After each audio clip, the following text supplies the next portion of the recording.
On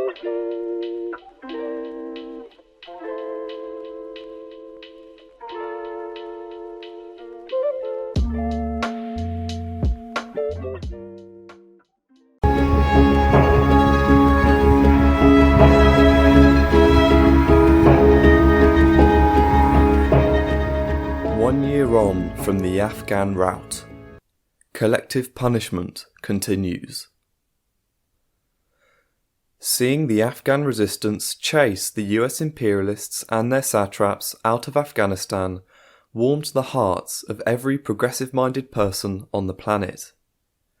We got to witness another Saigon moment, with Americans and their puppets and collaborators being evacuated by helicopter from rooftops. Former President Ashraf Ghani was forced to flee, stuffing his helicopter full of looted cash as he left. Even as the Americans tried to come to terms with the debacle unfolding before their eyes, Britain's imperialists were wondering if they might independently retain some military presence in Afghanistan. In a farcical debate, British politicians considered staying in the country after the US forces had left. But almost a year has passed since we witnessed this rout unfold in real time. As the West-created Afghan army disappeared into dust and the Taliban calmly walked into power, where is Afghanistan now? Collective punishment. By February 2022, even the imperialist mouthpiece The Guardian was forced to point out that the West has been engaged in collective punishment against Afghanistan by freezing the country's assets, a vindictive revenge against its people for having kicked out the US forces and their stooges in government. Quote, "The price of basic foodstuffs has risen by 40%. More than half the population is in need of humanitarian assistance, and the poverty rate is in the region of 90%. By some distance, these are the highest levels of distress anywhere in the world." The UN Children's Fund UNICEF estimates that more than 1 million Afghan children are at risk of dying from malnutrition or hunger-related disease. That needs to change, because what the USA is doing amounts to a humanitarian crime, and those who know what's happening but keep silent are accessories to that crime. End quote.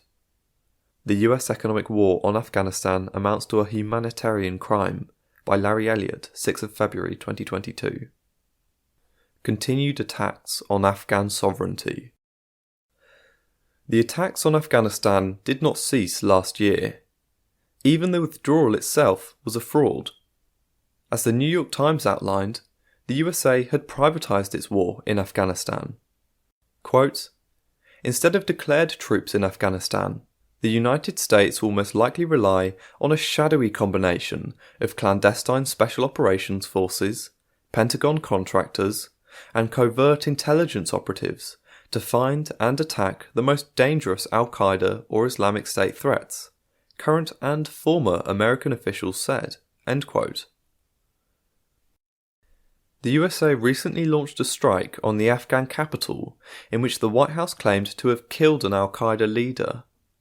US President Joe Biden announced at the beginning of August that US forces had, quote, "successfully concluded an airstrike in Kabul that killed the emir of Al-Qaeda, Ayman al-Zawahiri," end quote, and claimed that, quote, "now justice has been delivered," end quote. According to CNN, and in a clear violation of the country's sovereignty, the USA did not even alert Taliban officials ahead of the strike, never mind ask their permission to take action inside Afghanistan's borders. US kills Qaeda leader with drone strikes that violates Afghan sovereignty. Global Times, 2nd of August 2022. Meanwhile, plenty of observers are taking the news with a hefty pinch of salt. After all, the last time a CIA drone was supposed to have struck an ISIS-K fighter, the attack actually killed an aid worker delivering water and his 7 children. The only source backing up the claimed striking of Zawahiri is the White House. It is perfectly possible that Mr. Biden's government has invented the whole story in order to give his failing administration a boost in advance of autumn elections, in which his party is expected to do catastrophically badly. Eurasian Century: The Rebuilding of Afghanistan. In spite of the United States' best efforts, the future of Afghanistan is beginning to look brighter.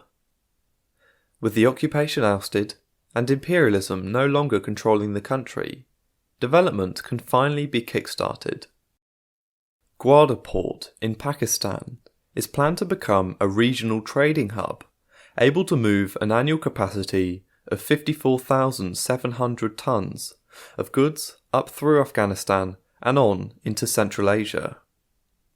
Quote, "With the stabilisation of the domestic security situation in Afghanistan, the Afghan transit entrepot trade has become the main business of Gwadar Port." Quote, Zhang Baozhong, chairman of China Overseas Ports Holding Company, said that, in the future, his company will further develop the access to the sea for Central Asian countries and build Gwadar Port into an important port for the transit trade of Central Asian inland countries. End quote.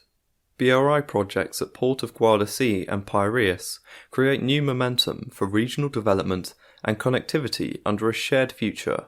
Global Times, 28th of July 2022. Conversely, the United States has nothing to offer the world anymore but a face of death. Its rulers have long feared that, quote, population growth in the developing world is a threat to US national security, end quote, that could, quote, undermine US economic power, end quote.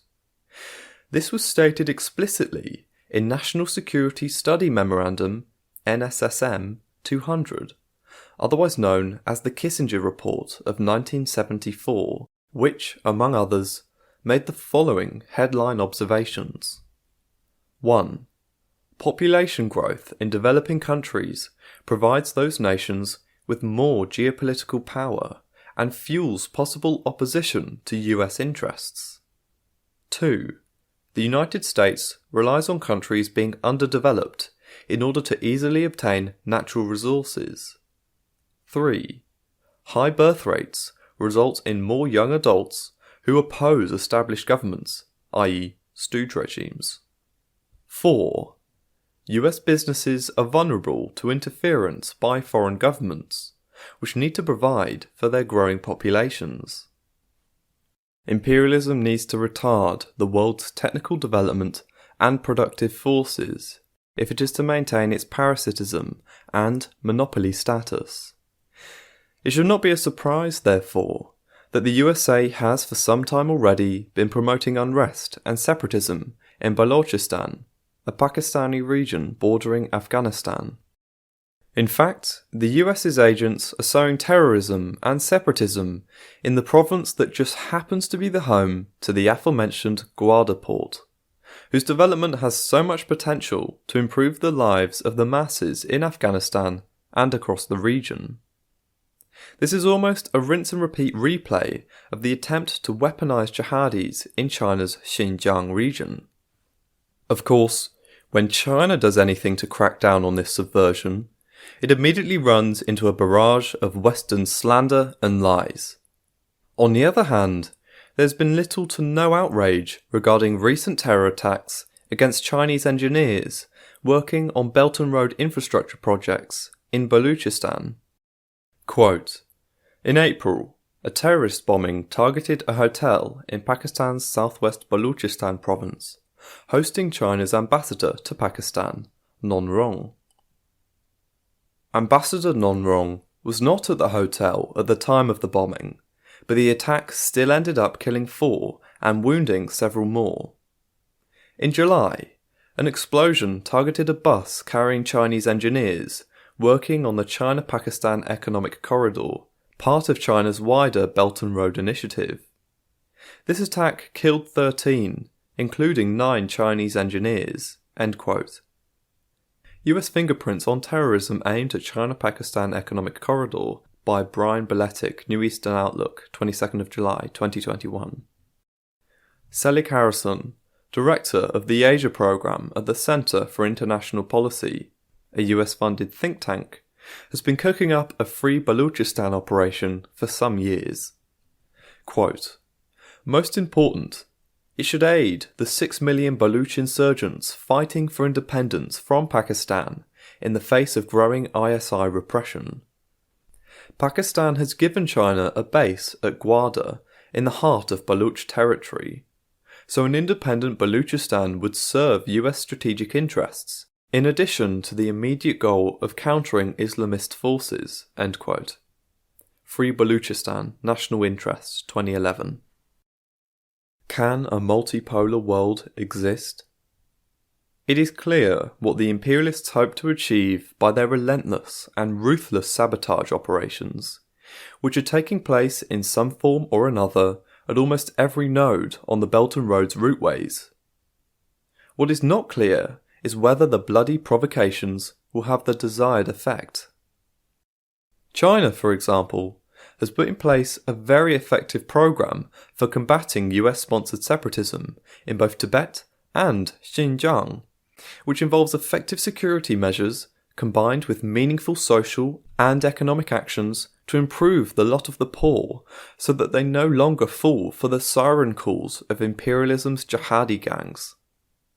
By providing vocational training, jobs programs, and huge infrastructure development to raise the prosperity levels of the areas concerned, China is cutting off the ability of the USA's provocateurs to make trouble at the root, effectively killing off the human fuel for terrorist death squads, even as the USA and its satraps are working overtime to sow discord, poverty, and death. The countries and peoples on the BRI's routes desperately need the peaceful development that is being offered to them. The only question is whether China can help regions, such as Central and Southern Asia, develop fast enough to outpace US-sponsored destabilization attempts. With economic problems mounting in the West, resulting from the capitalist crisis, and made exponentially worse by the failed economic war against Russia, and with yet another military defeat looming for the USA/NATO, in the form of the collapse of the Ukrainian army in the Donbass, China has many reasons to feel optimistic that its rational model may yet prevail. But the imperialists' determination to hang on to their dominant position remains a very real threat. For imperialism is a global economic system that must expand and dominate, or die. As China and Russia grow in economic and military strength and independence, the help they can offer to poor countries with trade, development, and self-defense is becoming ever more reliable and attractive. It is no wonder the imperialists are so terrified and so desperate to stop the emergence of a strong anti-imperialist camp, while they retain any ability to do so. The rulers of the USA, Britain, et al. Have made it clear that they will go to any lengths to stop the people of the world breaking free from their control and becoming the masters of their own destinies.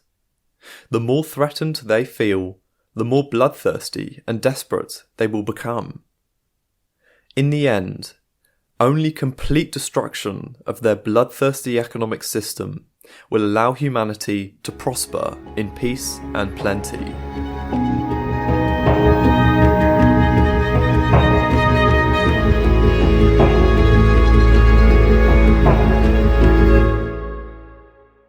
Thanks for listening to Proletarian Radio. We aim to bring you the best Marxist analysis on current affairs, revolutionary history, and theory. Do like, comment, subscribe, and share our content to help us reach the widest possible audience.